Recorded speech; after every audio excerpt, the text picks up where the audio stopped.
days. So we are live. Okay, well, let's see.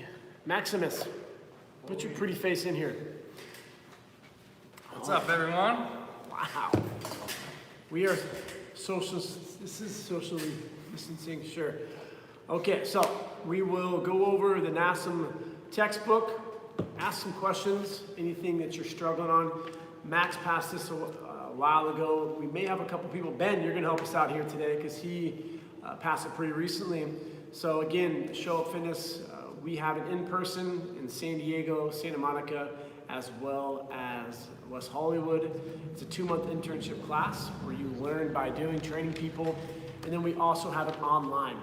And that's just a great thing about social media and technology, of which if you've never sat in on one of Danny's classes, shoot me a DM after this and you can sit in her class tomorrow. She does those on Friday now at 8 o'clock a.m. That's Pacific Standard Time, which people have a really hard time with. So let me teach you that real quick. PST, Pacific Standard Time. So that's gonna be California. And then you have Central, and then you also have Eastern. And they will change. So people had a hard time with that one today. So tomorrow at 8 o'clock, Danny will be doing social media. We're gonna go through the main portion, not like the main, but the textbook 6th edition, and we're gonna be doing these bi-monthly. So we have a $99 tier, which gets you a study guide. It gets you the 60-minute YouTube video that I do, and that's exclusive to just this group of individuals who purchased that guide on our website. Excuse me. And then you will get 2 of these per month, and you can go to them as many times as you can. So before we get going, who would like to tell me when you're taking your test? I haven't scheduled mine yet. Okay. I don't know how long it's going to take me to grasp everything. Yeah, 30 days max. That's all you need to do. And I'll address that here in a second. Ryan? I haven't scheduled mine yet, but I want to schedule it within the next 2 weeks. Yep. Because I've taken like the practice exams and I've gotten at least close to 80% on them. So I just want to fine tune everything. Yeah. I do it. A week or so. You're good. Sean? Yeah. Yeah, I haven't scheduled it yet just because I do have a couple questions just about what I really need to take in from. Sorry, that's my phone here. He's got questions too, or she. Hey, buddy? Yeah, so that's why I'm a little hesitant. I don't want to have to retake it. Yep. And I used to be a pro fighter, and so a lot of the stuff that I'm reading in NASM compared to how I used to train is completely different. Yep. So I'm not sure how much I really need to take in. I'll end it with that. Oh, yeah. Great. And then Efren, how about you? So, my name is Efren. Efren, sorry, Efren. Yeah, and then in the Bay Area, they've actually rescheduled it twice because they're a-holes with this whole COVID stuff. So, Yeah. Wow. my date's pending from them. Okay. And then anyone else? Nick? Okay, well, so we're going to go through chapter 14 today, and then we're going to open it up for questions. But before we do that, we're going to have Ben hop on. And if you could give everyone on here some pointers. You recently passed within 7 days ago, so I always like to hear some fresh stuff that you hear. So you're going to have 120 questions. You have 2 hours to take it. And Ben, did you do it at home, or tell us more about the test that you did? Yeah, so I did it at home. Honestly, I think after 2 weeks, I was pretty much ready to take it. Just following your guide and reading the book. One thing too, so I had issues registering my test. So it took me a week longer. And when I took my test, I said, hey guys, you kind of messed my test up. Can I get a discount? And they gave me $100 free credit. So I actually got 2 free specializations. So if they messed your test up, they're like, hey man, can I get a discount? Because just you to help me out. So I got like neuromuscular stretching and bodybuilding for free. And they also gave me mental toughness. When you pass the test, they gave me a free mental toughness sort of specialization, so you may get that for free as well. So definitely negotiate with them if you have any issues. Be like, hey guys, give me a discount, you get some free stuff. But yeah, biggest thing is like what Chris says, the muscle charts, the overactive and underactive muscles. That's the bulk of it. No stages of change.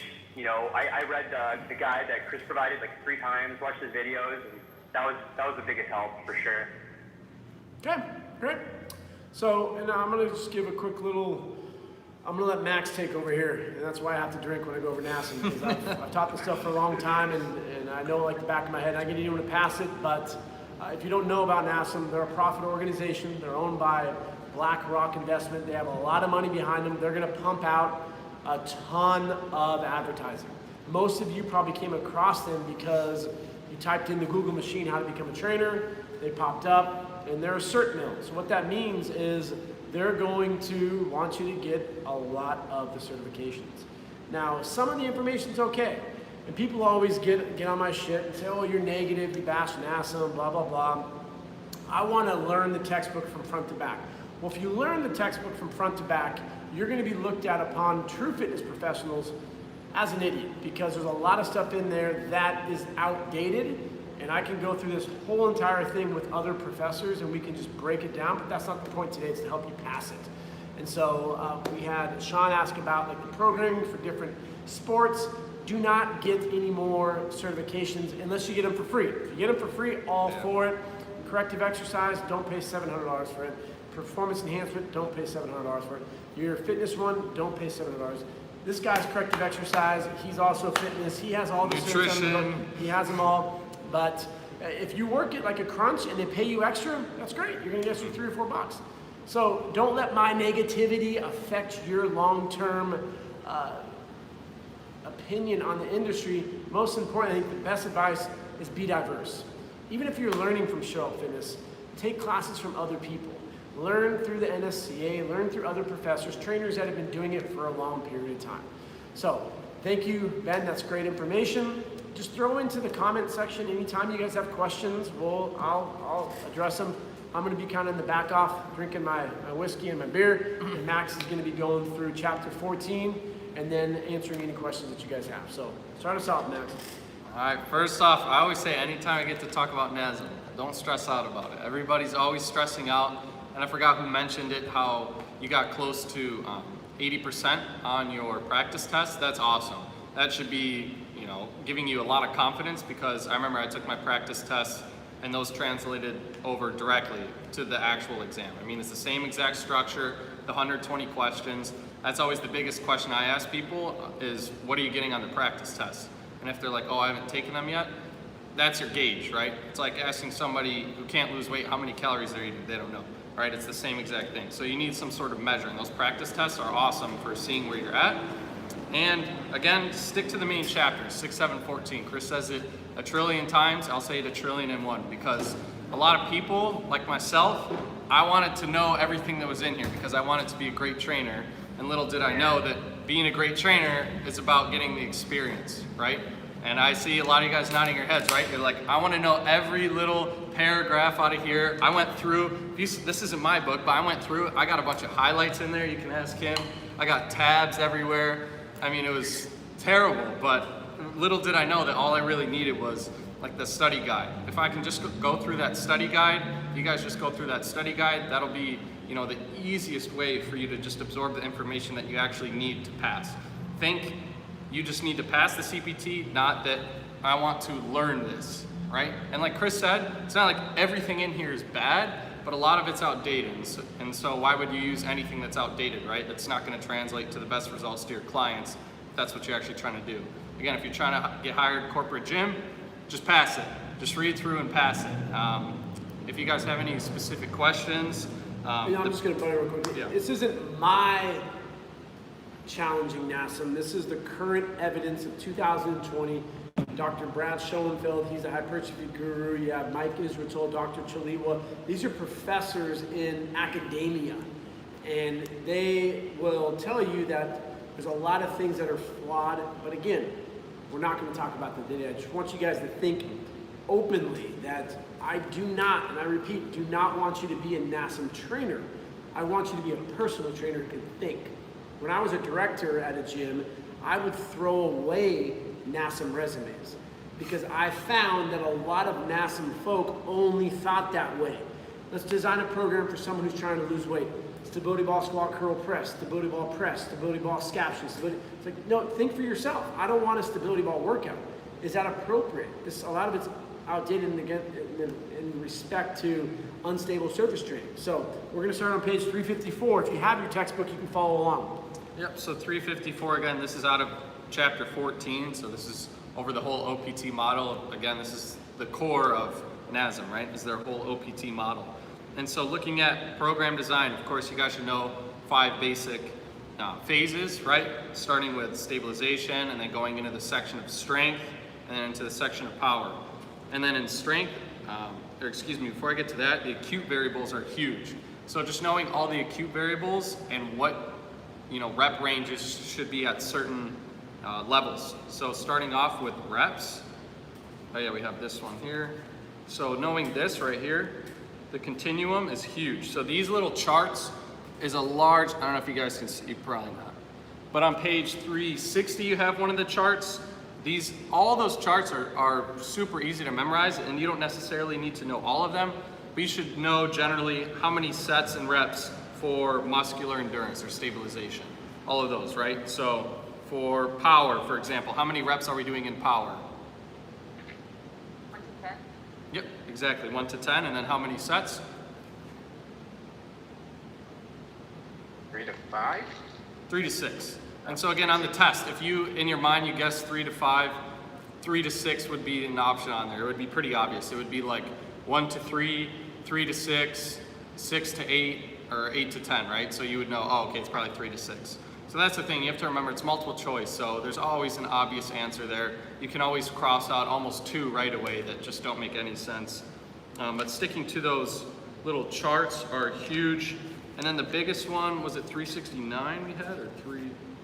Right here, 370. 370, table 14.7, goes over stabilization endurance training. Again, same thing, looking at all the acute variables on that. And so they're not going to ask you frequency, generally isn't on there, duration, maybe not. Everything, just know that you're progressing through generally about 1 month per phase.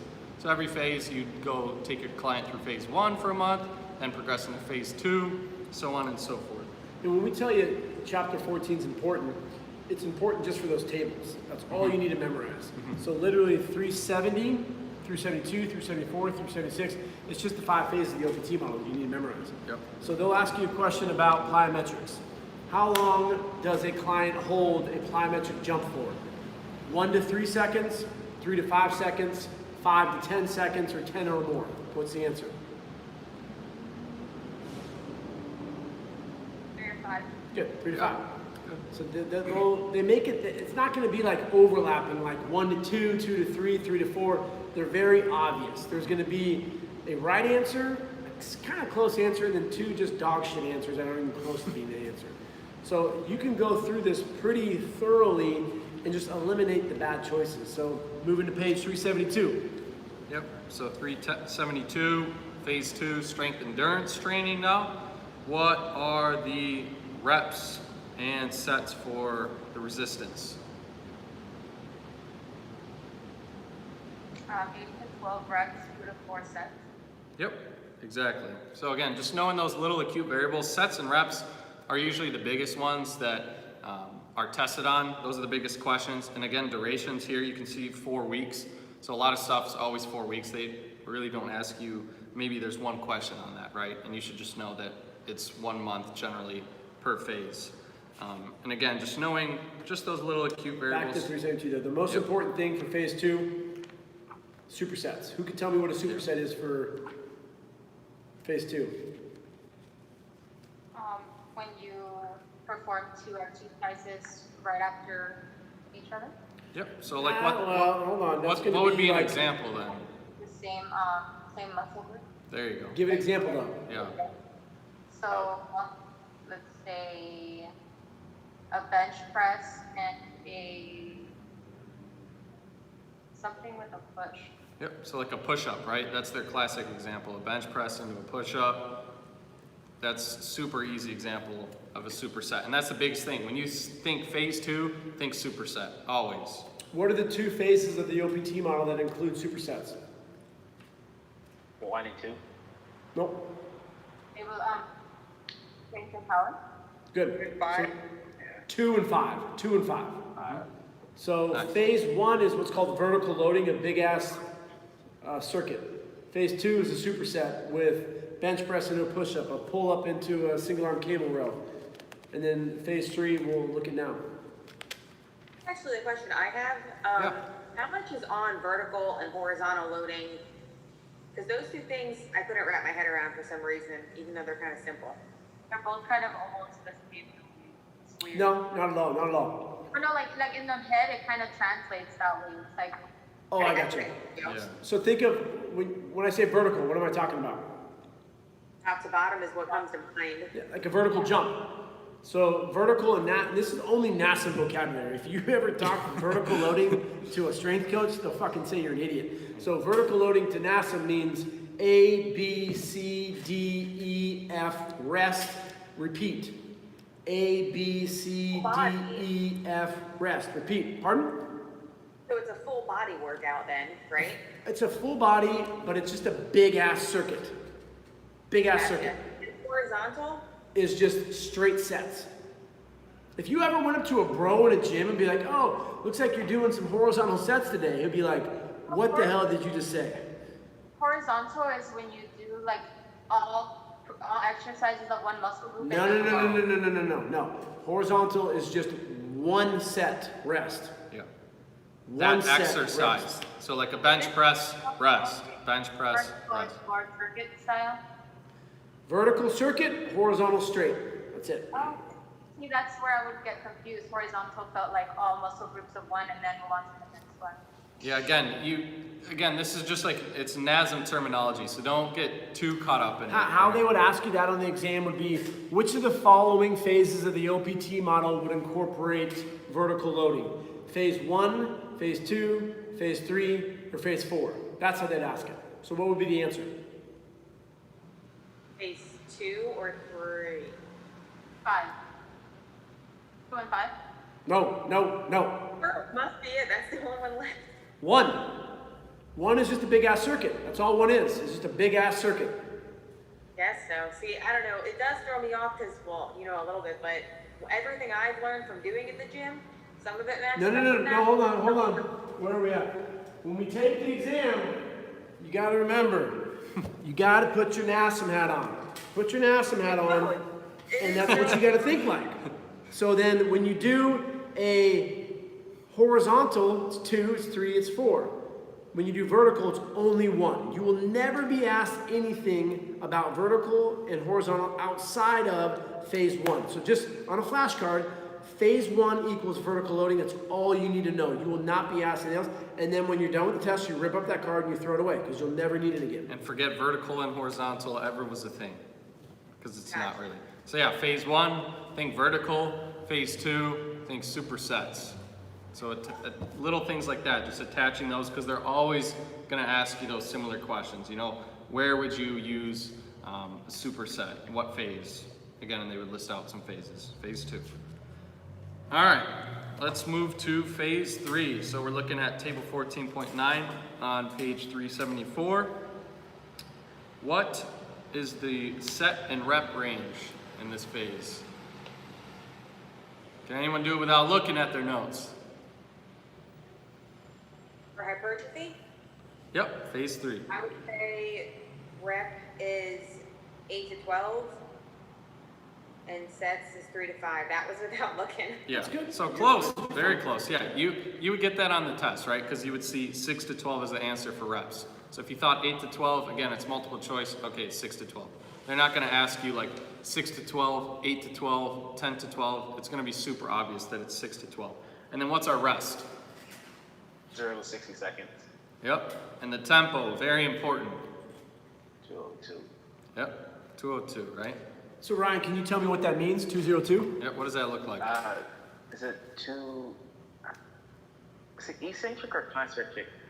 It's both. It's 2 eccentric, no isometric, and 2 concentric. So a But push-up would be 1, 2, 1, 2. So 1, 2, there's 0, meaning I'm not pausing here. I'm just going straight into the next portion of the rep. Okay. So concentric, eccentric. Yep. Okay. Yeah. So that's a big one with hypertrophy. When I would teach at MPTI, one of the things I would tell the students is think of it like this. Bros are hypertrophy. Any exercise that a bro would do is hypertrophy. Lat pull downs, bench press, squats, deadlift, that's hypertrophy. When it comes to your typical girls, and this again, sexist, no, it's how it is. Girls typically will use unstable stuff. It's gonna be a stability ball, a Bosu ball, that's gonna be phase 1. Athletes, explosiveness. When there's explosiveness, it's phase 5. And that's really the breakdown. So you're gonna have unstable, always going to be phase 1. Bros, what do? Always hypertrophy. And then you have phase 5, which is athletes. Just to try to help people identify the difference between 1, 3, and 5. Moving into phase 4. Yep. You guys have any other questions on hypertrophy, phase 3? All right, great. Yeah, those are the main points. Again, 6 to 12 reps, 3 to 5 sets at a 2-0-2 tempo. Some of the, again, acute variables. Always thinking about the acute variables. Looking at page 376, we have maximal strength training. What is the rep range for this? Maximal strength. So think heavy. 1 to 3. 1 to 5. Yep, so 1 to 5. 1 to 5 is the rep range, and then what's the rest gonna look like? And we're going heavy, remember, so it's probably a little bit longer. Yep, yep. And then your sets.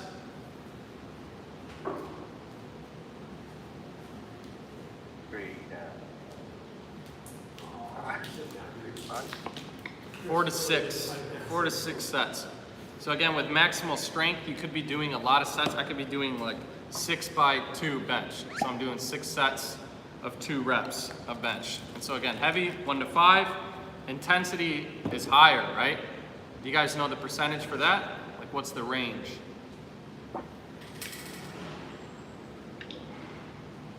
85 to 100. Right? Because 100 has to be, what rep would that be for 100%, technically? 1 rep. Yep, exactly. 1 rep. After talk too, there's a chart that I read, I forget what chapter it's in, but it's how to calculate your 1 rep max. Yep. Yep. And That so, really, yeah, that chart. don't worry about that. They won't be, I believe they won't be testing on like the 1 rep. Yeah, the 1 rep max calculating. That's just kind of for you. If you ever were curious yourself, you can just go online. There's a bunch of different 1 rep max calculators you could check out, but they're not gonna ask you that on the test. You know, calculate this Johnny's 1 rep max. You know, that's, For practical application for yourself, like if you were to do bench press with 85 pounds total, which would be the bar and 2 10s, and if you did it 5 times, I could guesstimate your 1 rep max is roughly 100 pounds. If you were to do 65 pounds, which is the bar and the 10 on each side, for 15 reps, I could guess that your 1 rep max would be kind of around 100. But that's testing type 1. Again, you also got to remember, NASM doesn't want you to fail. Because people are generally pretty weak-minded, and this isn't a knock to anyone if you have failed it. But if you failed it, you have more, you're strong-minded because most people will quit. And so they don't want you to quit because then you're not going to buy the next one. They're a huge you feel business. good. You feel good when you pass that first one. Ben, correct me if I'm wrong, but when you finished the NASM exam, didn't they ask you at the end something that you'd be interested in? I'm not sure. They definitely pushed like the corrective extra specialist one, but I'm not sure if they tried selling you more stuff. Did they ask you like what? Because I remember on mine they asked, what certification would you like to get next? And I just laughed. You know, it just shows you it's just a cert mill, right? It's not necessarily for education, right? So. No, absolutely. Yeah. But again, if you got it for free, if you got those extra things for free, like I did too, I did some negotiating with them like last year or whatever, and they gave me like a free cert for in replace of something else I didn't get. So if you get it for free, that's fine. But once you spend that first amount of money, you know, just get your CPT and be done with it, right? You don't need anything more. I'll tell you what they offer, because I finished their course, and with their course, right away I got an email asking me what am I interested in, and I just clicked whatever, and the next thing you know, they start sending me specific emails related to that, and this is the package on this and the package on that. Yeah. Now that you're about to pass the test, what else do you want to sign up for? Yeah, instead of like, how can we help you set up for success? Is there anything about business? Like, how can we help you in your business? Are you looking to work at a gym? And just let it be known, here's the funny thing about me, as I'm drinking some good whiskey, but I love their business model. you have to realize that they pay a lot of money for people who are high-end in marketing. Statistics show that 9 to 11 points of contact are gonna get people this buy. How many of you are subscribed to NASM and get an email every day?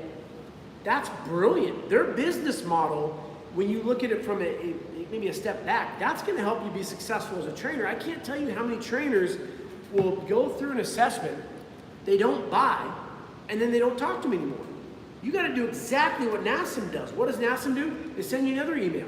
They send you another email. Take this one. Right now, 75% off their $10,000 value, $2,500. That's a hell of a deal. If you have a significant other, a lot of times when your wife goes shopping, she comes back in, all these bags, and what's the first thing she says? Oh my God, honey, there was such a great deal. This was on sale. That's smart. They know what they're doing because they're a great business. I respect the hell out of NASM, I really do. That's the funny part. You have to respect it, right? They're huge and they've grown a lot, so we can take that and model some stuff off of it, right? You can be bitter, you can play victim, or you can be like, wow, it's a good model. Be done with giving them money and learn something and apply it to whatever your business is, right? Whether you're independent or want to go corporate, you know, mindset's huge, right? I don't know if that mindset cert's going to help out much. It'll probably just convince you to get, you know, another certification or something like that. But My youth are NASM now. They're like, that's all I see every day. I get so sick of it. NASM. Only you could be a professional trainer. The fitness professional is my favorite when they refer to like, you are now a fitness professional or whatnot. Max, I'm the bad guy, not you. Talk about NASM. All right, they're great. So now we're looking at, let's go to, you guys have any other questions on phase 4, maximal strength? No, phase Great. 5. Phase 5, what do we got? Power. So we're looking at table 1411 on page 379. But without looking at it, can you guys tell me how many sets are we doing in this phase?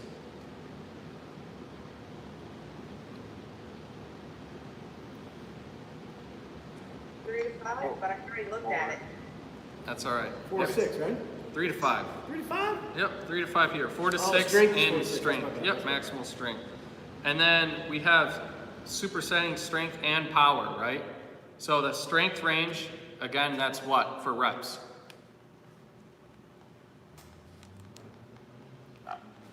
For strength. 1 to 5. Yep, you got it, 1 to 5. And then the power piece, right? Because they like to combine the supersets, strength and power. So what would power be in terms of reps? 1 to 10. Yeah, so here they have 8 to 10 when you're combining the superset, right? So it'd be a strength into a power. Now, just to give you a little, for your own 2 cents, I actually, in my opinion, I would say phase 5 is one of the better models that they have. Because what they're doing is they're taking the force velocity curve, which is going to give you maximal force, which is heavy ass weight, and accompany that with velocity. Now, power is force times velocity. So you have something light, like a baseball, you throw it fast. That's type 2X recruitment, which is awesome. When you take something that's heavy and you move it, that's type 2 recruitment, type X as well. Really, really valuable. That phase is actually called, they don't tell you it because, I don't know, but it's called post-activation potentation, PAP. And that's awesome stuff. Like, that is legitimate, like that's the best thing. If NASM were to be a gold standard off of anything, they're using decent stuff with phase 5. So that's something that's valuable to know. So when you look at chapter 13 or 15, one of them, they're going to ask you about a specific exercise. So they're going to say something like, which of the following phases would a client be doing an ice skater in? Phase 1, phase 2, phase 4, or phase 5? What is an ice skater in? Phase 5. Very good. So phase 5 is their explosive one. So do you need to know all the ins and outs of each exercise? No, but they have their favorite ones. So for example, they love, what's the name of them? There's like the figure 8. Yeah, that one's gonna be for elderly people, Yeah. but they have one that's called 1 and 2, scaption, I forget the name of it, that's gonna kill me. Something good. I need to find that one because that's gonna bug me. All right, what are the percentages? Do you guys remember for power, for the intensity? That's another thing they might ask you. There's two ways two acute variables. One of them is a percentage of your body weight. Do you guys remember what that number is? What percent of your body weight would you use for power? 30, 40? So for the body weight, it's 10% of your body weight. So think of like a medicine ball, right? If you have somebody who weighs 200 pounds and you're doing an explosive movement with that, 30, think, just in your head, it makes logical sense. 10%, that's like 20 pounds, right? So that would be light for that individual, so they can move it quickly. And then outside of body weight, so it's 10% body weight. Got it. And then what would be strength? Or excuse me, what is the other variable for power? If we're using a weight outside of a medicine ball. You said it.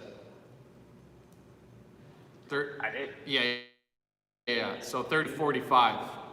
30 to 45%. So that would be if we're using something like a barbell or something else like dumbbells. But for that percent body weight, think just medicine balls. That's the biggest application for that. Because you would never use like a 60-pound medicine ball throwing it hard, right? Almost nobody could do that. You They're got the gonna exercise? Yeah, they're gonna ask you this one. And Ben, let me know if you heard this one because I get this one a lot. So Which- intensity of body weight would be 10%, and intensity of what would be 30 to 40? So Percentage of max, RM, yeah. So repetition just maximum. straight up, yeah. So 30 to 45% intensity, and then 10% body weight. NASM has their specific exercise that they love. Squat, curl, press is always phase one, but they could ask something like this. A ball combo 1 is an example of which type of exercise? Shoulder stabilization, back stabilization, leg stabilization, or bicep stabilization? If you don't know what ball combo 1, they love ball combo 1 and 2. Ben, do you remember anything about this? That was the one thing, they asked a lot of questions on that. They'll say like, here's an exercise, is it core stabilization? That's the one thing I definitely struggle with, but that was something that I saw a lot in the test, is like know the movements, know is it a reactive power or stabilization, whatever. That was definitely common on the test. So a ball combo 1 is a shoulder stabilization. It's in physical therapy, they call that a YTA. And a ball combo 2 is just a little more external rotation. So they like to ask those. Another one they'll ask you, if you don't know what scaption is a shoulder stabilization exercise as well. So they like ball combo 1, ball combo 2, and they like scaption. And they're all shoulder. Yeah, Yep. shoulder stabilization. So so scaption. Which phase of the OPT model would you use a scaption exercise? Phase 1, 2, 3, or 4? 1 if it's stabilization. Yeah. And then what did you say? It was post-activation. Where are you from, Christina? The East Coast? Why? Yeah, I know. You talk a little funny. You got a little draw on you. I like it. Oh my God, it's so funny people say that because I get that a lot, but I don't know where the accent comes from. Where do you live? In Florida. You got a draw. That's southern. I was gonna guess South Carolina. No, it's Florida. Oh, Florida. Florida. Dan, you want a shot of whiskey? You guys have any other specific questions on inside of chapter 14? There's a lot in here. Again, that chapter 6, 7, 14, but 14 is huge. Just knowing the OPT model, all of those acute variables are huge. Again, it's just a memorization game. Just knowing what sets and reps for every stage. So power, again, reviewing 10% body weight or 30 to 45% 1 rep max. That's power. So power is the only one that will include that body weight percentage. So again, just know it's a low amount. Think medicine ball when you see the body weight, because you know it's going to be light, 10%. Ryan, what are some concerns you have about the test? Anything specific? I mean, you're crushing it. You're getting 80%, so I wouldn't worry too much. But anything that you want to address? Like what Ben was saying, the exercises, they tend to get me, and they do on the practice exams just some of the stuff about the capillaries and just random questions about balance and everything. Because each time I took the test differently, there was different questions. Like the last one I took, they had a lot of balance questions, and I just use common sense to kind of answer it. Yeah. You got to remember from a whole 100%, the chapters 8. Don't worry about it. 9 and 10 That's gonna be balance and whatever the 10 is, core I think. That's gonna be like maybe 5 total questions. So out of 120, it's Yeah. less than 5%. Remember, So you just need to pass. But There's no again, you're a percent. smart dude, like you're doing, you can use common sense. And general rule of thumb, what I'll tell people, if you've never seen an answer before and you've gone through the NASM textbook, never choose it. So if you see something like, oh, that I've never seen that word before, or that exercise, never choose it. Because they're just trying to throw you a curveball. You're gonna recognize certain words that you see, proprioceptive neuromuscular facilitation. If you see that proprioceptive enriched environment, those Always. will always be answers. So choose those. That's like the golden nugget in the test is proprioceptively rich environment. They How love about that. you, Efren? What are some? My big thing that I need to just get memorized is the overactive, underactive, going through the lateral and anterior, does your back arch, feature now. That's what I need to work on. Okay, so we're gonna do the next call on that one, because it's not like it's detailed, but they're never gonna show you a photo or anything. They're just the 3 compensations. Now, correct me if you caught anything else, Ben, but they fucking love valgus. Everyone in the world has valgus according to NASM. So it's gonna be, your client is performing the overhead squat assessment, they have knee valgus, which muscles are overactive. And generally, the way that I like to teach is think of it as white and black. It's gonna be white, white, white, black, what's the misfit? It's gonna be black, black, black, white, what's the misfit? So they generally will put 3 overactive and 1 underactive, and will always be the underactive. I'm gonna take it again maybe in the next year, but when I took it 3 years ago, I didn't even look at the questions because I've taken it so many times. I just looked at the answers and I see if I could find a pattern. And for the most part, when you look at the answers, it's literally, okay, that's overactive, that's overactive, that's overactive, underactive. So and I tell you this on in one of my videos, if you just type in corrective exercise, I think it's table 6.1, and you just separate overactive and underactive, and if you do flashcards, put a shit ton of muscles into a pile, shit ton for NASM's like 30, and just choose it.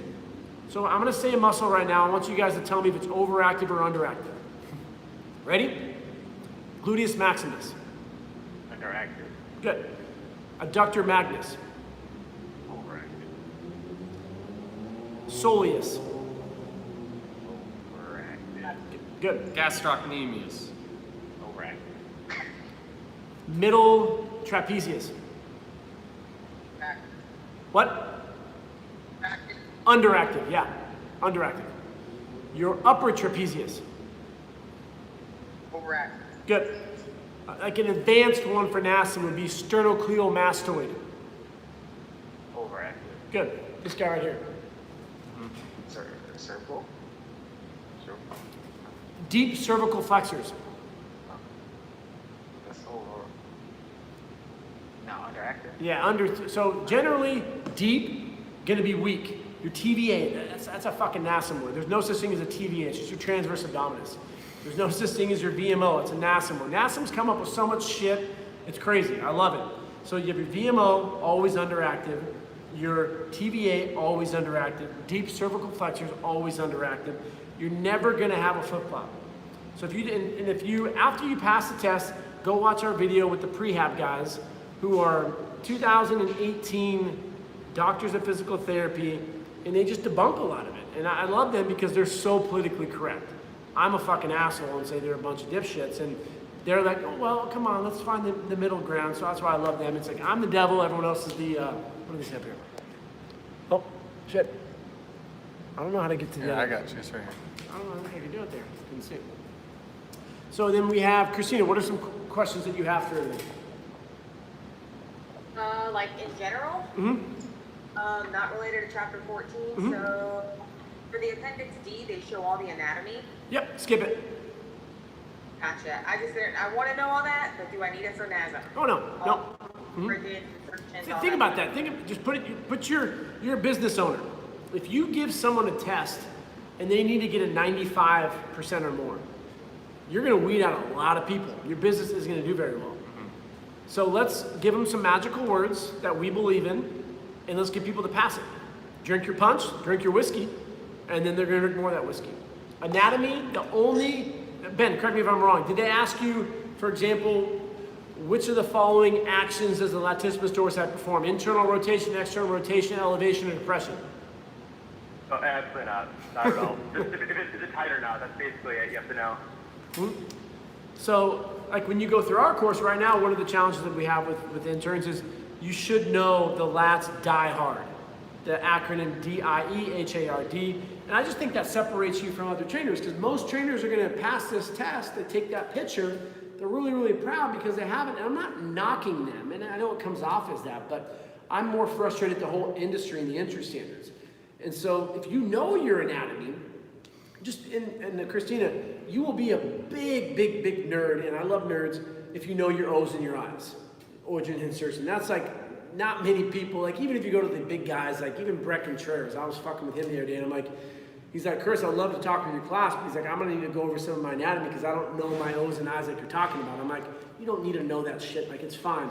That's nerd, that's like what a teacher needs to know. But the actions would be more impressive for a trainer, but still very, very advanced. So just know if they're classified over or underactive, that's it. You don't need to know their origin, insertion, action, or anything like that. Jasmine said she studied for 9 days and passed. So. There, I love that, Jasmine, good job. Send us a DM, I'll send you my book. Yep. What's that, Christina? Question for you. Yep. The stuff in the cardio, what is it, cardiorespiratory? I don't know where it is in the book, but Well, there's two parts. There's chapters 3 and there's chapters 8. chapters 8, which I read, and then Nope, skip it. Nope, no more 8. So all the equations that don't make any sense. None. That stressed me out for a whole week. No exaggeration, exactly. Okay, so here's what you need to know from chapter 8. Fit. Frequency, intensity, time, type. Hold on, we're on NASM right now. Fucking enjoyment. You gotta know enjoyment. So if you don't know that, you will die and go to hell. You do need to also know the phases of the YMCA step test and the Rockport test. So zone, sorry. Which zone, if a client, what is it? It's, your client performs poorly on the Rockport test, which zone would you put them in? Zone 1, 2, 3, or 4, which there's no 4. 1. There you go. Just know that range. What is the range for zone 1? Do you guys know? 65 to 75. Good. 2?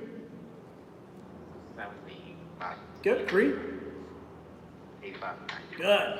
So you guys are laughing at me because the more I drink, I'm stumbling my words, but you guys are doing well. So you're someone told me I should go drink a bottle of whiskey and then go take the NASM exam, and I think that could be kind of fun too. But you guys are crushing it. Now, so Christina and Juliet, 3 and good. The rock test, or what was it called? Rockport. Rockport. Okay, and that's zone 1 if they're struggling. Yep. Poor. Yep, that's poor. And I think an important thing to understand is, like Ben was saying, they have this mindset certification, is if you fail one question, if you don't know what it is, think of it as like you have a date with 100 guys or 100 girls, it's just one, get over it, move on. That is not gonna define the test. So if they throw something at you, like what is the Crevonian method? And you're like, oh shit, Chris told me not to memorize that. Doesn't matter. Doesn't matter, it's 1 point. Just move on, choose an answer, it's almost like delete it, because that's not gonna define the test. They will ask you maybe about heart anatomy, so can you guys tell me which, and I like to quiz you guys without giving you the answers, because if you can get the answer, then you're gonna be golden. So which node of the heart is considered the pacemaker? Just a natural node. Good, awesome, SA node. Which chambers of the heart are pumping chambers? Right ventricle. Just ventricles, good. So which ones are the holding chambers? Atriums. Good, atriums. That's what they're gonna ask you about heart anatomy. They love asking about the range for average Americans. So I'll give you a multiple choice one here. The average American has a heart rate of 50 to 60, 70 to 80, 80 to 90, or 2,000 to 5,000? 70 to 80. Good, 70 to 80. That's all they're going to ask you from age 3 and 8. And then we have Sean, we also have Ricardo, Annie, Melissa. Melissa's on mute. I don't know Melissa, so she's probably like filming me and hating me right now. So if you guys have any other questions, you want to chat in here about what you're concerned about, I don't know if I should do more of this or what, let us know. We'll help you. Nick, you as well. This is Annie. I just jumped on. I took the test on Tuesday, so I thought if anyone wanted any perspective or anything. What you were saying about them asking a question and you don't know, so don't get hung up on it. What really worked for me was if I didn't know it, I bookmarked it and then like made my way through the ones I did know so that I like boosted my confidence. And then by the end, I saw how many I didn't know and I was like, oh, it's all good. You know, it's like much under 30. So it was kind of more of a mental thing to use the bookmark feature and get through the ones I did know first. Okay. Awesome. That's great that it worked for you. Yeah. And do you, off the top of your head, Andy, can you remember any specific questions that maybe they were asking? If you had to classify the whole test, would you say there's an area that they focused more on? Maybe if it's overactive, underactive, acute variables, what? Yeah, I would say overactive, underactive for sure, and acute variables. Twice I got questions about the minimum amount of exercise that the average person should do a week. I did get quite a few questions about special populations. Yep. And like, did you get any on the elderly, like those kind of tests, or no? For the special populations, did you get any questions on that? Like which ones were those on? Did you have 2 or 3, you said?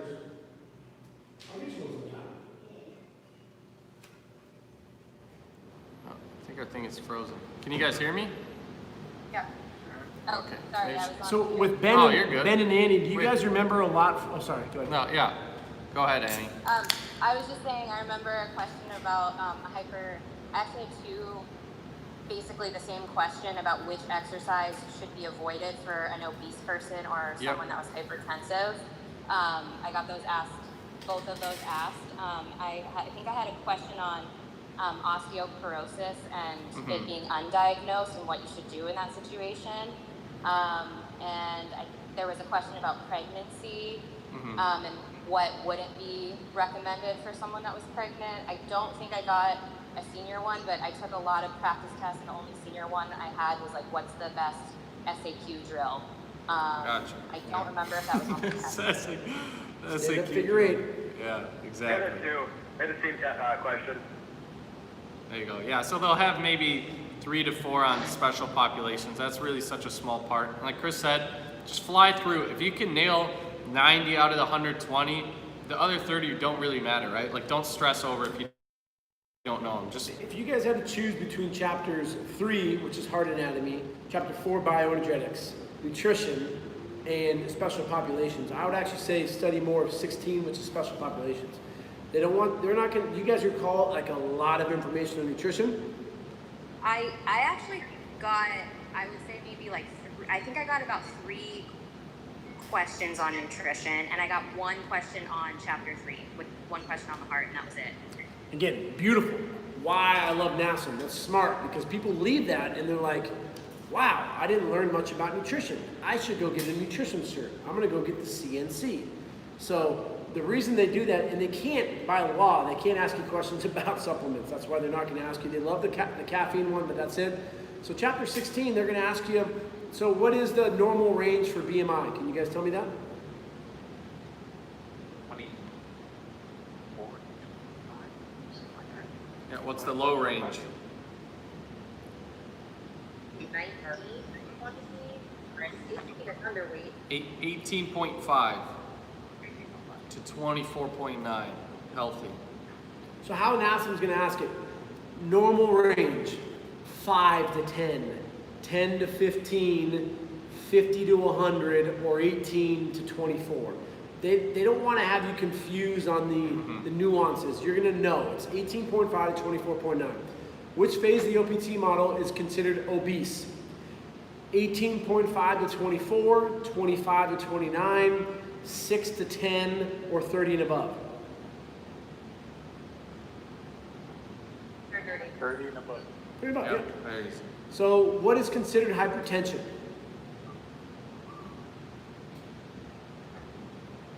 Something above 120, 120 to 130. Well, you're getting nerdy on me, Efren, so give me a specific number. So 120, I mean, you're getting like pre-hypertension stage 1, sure. But if I were to give you a number, 110, 120, 130, or 140? 40. Good. 140 over 90 is textbook hypertension. That's the answer they're going to give you. Great question. Sean, what can I expect to actually apply from NASM? I'm going to turn that around and ask you, what do you think you would apply from NASM? What's the number one, what do you think you would apply? You don't have to have an answer.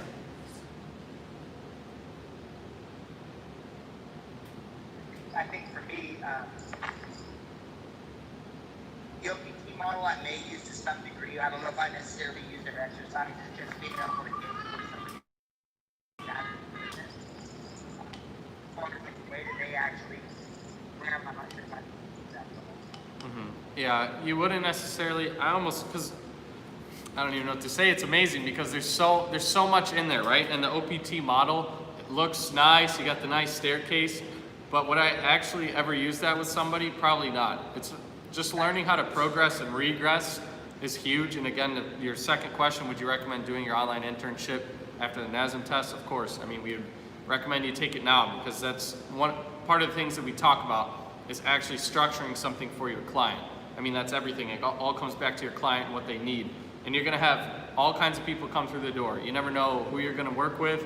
Could be an elderly person, could be a young guy who's in shape and he wants to build muscle. You would program totally different. I wouldn't sit down with them and say, okay, we're gonna go start with phase 1 of the OPT model. They don't care about that, right? I've heard trainers at Equinox say that verbatim. Okay, now we're gonna go into activation. So you guys have to realize that, again, I've been doing this for a long time, and Sean, I full-heartedly believe that your beautiful toddler right there that was just screaming, you could learn more about training through your toddler than you could through the NASM textbook. That's just me being rough on NASM, but the stuff is so outdated, but they've done such a great job of getting in front of everyone. And so when it comes to application, I think Max is, honestly, that's why I want him to be the face of this, and I'll just be the devil or the drunk, whatever.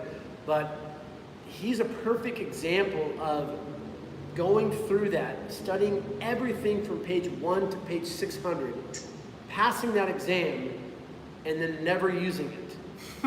And more importantly, he knows how to communicate with people, give them what they want, sign up clients, build his business, be a respectable trainer.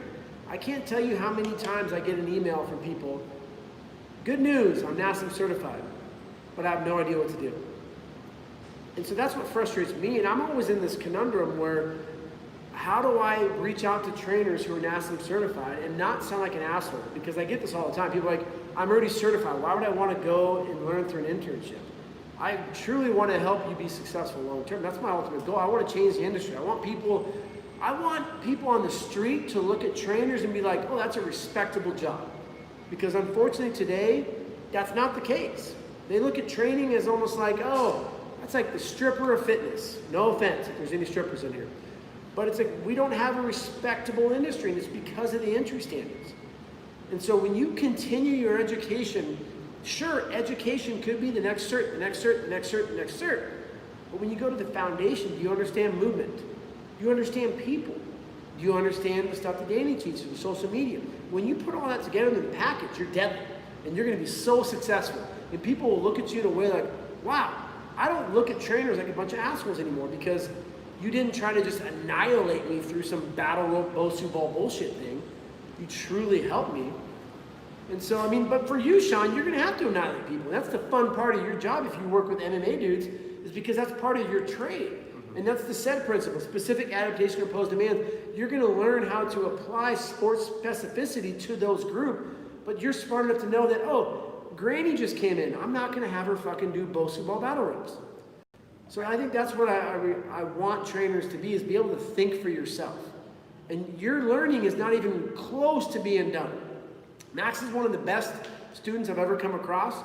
He knows this stuff like the back of his hand. He's already had 10 people pass a NASM through his tutelage, and he's teaching here in San Diego. He's nowhere near learning continuing education. I'm nowhere near it. In fact, that's the exciting thing about just learning, is we're always growing. That's my Can I say rate. something? Yep. Hey, my name is Nick, everybody. I just finished up my second month with the Show Up Fitness internship, and I just wanted to kind of second that. If anyone's thinking about doing it, it was a tremendous help. I came from a place where I knew nothing about physical fitness, personal training, or anatomy, and I am way, way more confident in just 2 months of doing the internship. And what it does teach you is it teaches you how to continue to learn even after you're done with it. So even as science, is always focusing ever more clearly on how to get in better shape and eat better, you will learn how to differentiate between the gold and the dross, or the bullshit, when it comes to continuing your education beyond just this. So I just wanted to say that, because I really do. I'm not just trying to blow some sunshine up this ass here. I love sunshine up my ass. It feels good. I will send you $100 after, just what you requested. That's great. So as we move on, we're going to start doing these part of the study guide bundle. And so if you haven't got the study guide, we have a $99 bundle, which you get the study guide, which will help you pass it. We also have a YouTube 60-minute video, but then we're going to start doing these maybe bi-monthly, maybe even more. We want more people to pass the test, because when people pass the test, if they can get out there and, more importantly, not continue down more certs and focus more on learning the anatomy. So Christina asked about Appendix D. I think Appendix D is golden in the sense that if you know your anatomy, that's awesome, but NASM's not going to test you on that. And so they're going to ask you questions about CEUs. You got to get 20 CEUs or 2.0 hours every 2 years. They could ask you something about taxation. So how long are you supposed to hold your clients' records for? You're supposed to keep them for 4 years. So in chapter 17 with nutrition, they're going to ask you simple stuff. What is the percent range that the American population should be consuming for carbohydrates? You guys know? 45 to 60, right? 45 to 65. What about for fat? 10 to 15 or 20. I like that, Ryan. You're going to kill it, because you're thinking right now, and I'm not giving you the multiple choice. So it's actually 20 to 35. 10% or less is what you want for saturated fats. So if you saw that answer, though, you'd be able to crush it. What about for protein? What's protein? 35 to 45. Nope. Carbs, 45 to 65. Fat, 25 to 35. Protein, 10 to 35. That's what you need to know for NASM. After that, delete it. They're not going to ask you much. They may ask you, which of the following vitamins is fat soluble? Vitamin B, vitamin K, vitamin Z, or vitamin D? It was D and K. Did I say K? Yeah, you said Sorry, that's my fault. That's, ADEK. that's the whiskey and the beer. So A, D, E, and K. You got to know that A, D, E, and K are fat soluble. So The question I got in relation to protein wasn't the percentage, it was the Calories? yeah, the 0.8 The recommended per amount. pound. Yeah, the per recommended pound. amount for a sedentary adult. fuel factor for nutrition. What is carbohydrates? How many calories per gram? 4, Fat. 9, Protein. 4, You guys are nutrition certified. Hold on, I'm not done yet. Alcohol. 9. No. Oh, No. who knows it? Good. Siete. Cheers to that, right? I gotta take a shot now. It's a bonus one. All right, so we said we're gonna do this for an hour. We wanna continue to do those. If you guys have any feedback, if you have any questions, shoot us a DM. We're here to help you guys. Anything else you want answered before we sign off tonight? if we just read the study guide and then read the chapters you say and don't read the chapters you don't say, you think we'll be good? I don't think He I know. doesn't think, you know. Over 800 people. Textbook is hard for me. So here we go. Christina, guess how many exactly people, what I did. Christina, how many people have failed using my study guide? You want to take a guess? 3. I told you I that, read right? I read that, right? And who were they? I followed up. I was pissed off. I was like, what the fuck? I like my 100%. I called them. And I was like, why the fuck did you fail? What happened? Oh, you know, and it was like 2 stoner dudes. Like, well, you know, like I was going through it and like, I did. I'm like, dude, I told him, I'm like, are you serious? I told you to flashcard this. What's hypertrophy range? Like, it's like, you know, like 50%. No, what the? They knew nothing. So like they thought that they could just buy my study guide and pass it without even Using the Yeah, study exactly. guide. You It's still like- have to use the study Yeah, guide. you still have to use it. Like Yeah. you got to go through 6 and 7 and 14. If you're really nervous, then go through 16, go through 19, go through 20, but don't get hung up on the minutia in chapters 1, 4, 10, 11, 12, 13, and Bioenergetics, yeah, which one's that? That's 4. It's yeah, 4. 4. Don't even look at that. 17, you'll be fine. Don't worry about 18, supplements. No. So it's like, don't And worry again, about you- the appendix. It's like, no. You have the practice test too. That's the thing. It's not like you have no gauge or you have no idea. Like, am Here's I an gonna awesome get story. 20? I'm gonna cut Max off. Shut up, Max. So Max just got, and this is an awesome story. He just got a guy who's dyslexic, full-blown dyslexic, going through high school. Don't laugh. That's not, what are you doing? It's laughing. I'm not. I He's thought, laughing I at thought the- you were insulting me No, at first. I'm laughing at the guy himself is awesome, and he's just, Love him. he's so awesome. But he's a giant tool. That's why I love him. He's just like a fucking giant bro, and he's dyslexic, and he got him to pass it in less than 30 days. And he was all over the place. And it was so cool to see him. Like I was quizzing him. Like, what's this? What's this? And he was like, this. And I was like, that's so cool. Like you came in, and I hate it when people come in like, oh, I have a learning disability, which you may have, but we like to use that as like, hold you back. Fuck that. All that is a label. So you don't have a problem. You're fine. You can do this. I told him, like, you're gonna pass this easy peasy. He said, I don't know, I've always been dumb. Like, don't fucking say it. I hate it when people the say classic is I'm a bad test taker, right? Yeah, and I used bullshit. to say that too. Just get that out of your mind. It I doesn't hate matter. that. No one's a bad test taker. You're fine. You're perfectly. Go in there with the test. I'm gonna fuck this test up. I'm gonna get 100%. You're gonna do fine. He was dyslexic, bad testing. He crushed it. He's now. I got a giant box of goodies at home because of him. So it's like, you're gonna pass it. I guarantee it. And if you fail it, reach out to me. I'll get you to pass it the second time. Guess what? You can take it again. You're not gonna die. It's fine. You're totally cool. Does it Don't cost stress. more? It costs more, doesn't it? You got If you didn't get a certain package, yeah. If you got like paid a couple hundred more, you get like a free retake or whatnot. But don't stress about it. Don't stress. Take the practice test. I always say it. Take the practice test. You got at least an 80%. I would say aim to get like at least an 85. That way you can know comfortably you'll be fine. If you get a 90% on that practice test, there's no way you can fail. It would have to be just some crazy off chance you get the weirdest questions ever. Other than that, Do you remember if you can take that practice test more than once? yep, there's 2 of them, and you can take them. I believe you can take them more than once. It does. Take Yeah. mine 5 times. Yeah. 5 times? Is that what you said? Yeah, there's like a knowledge check you can take, and then there's a practice test. They're both like, I think 100 questions. 100. I think they're 120. I think they're exactly like the Yeah. exam. I got an 80% of the knowledge check, I think, or 80% of the practice test, and I got 85 in the other one. So one was 80, one was 85, and I passed it, no problem. Yeah. And if you get that, then you're fine. You can look at that number and know you're good. Just, keep going through the study guide. Don't go through all the other chapters. Really don't need them to pass. But thank you guys for tuning in. Tomorrow, shoot us a DM if you want to sit on Danny's social media.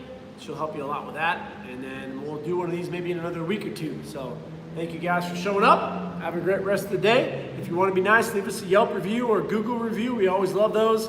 Kind of move up in the rankings so we can finally take down NASM. See you guys. Have a good one. Take care, you guys. Bye. So how do we do this, Danny?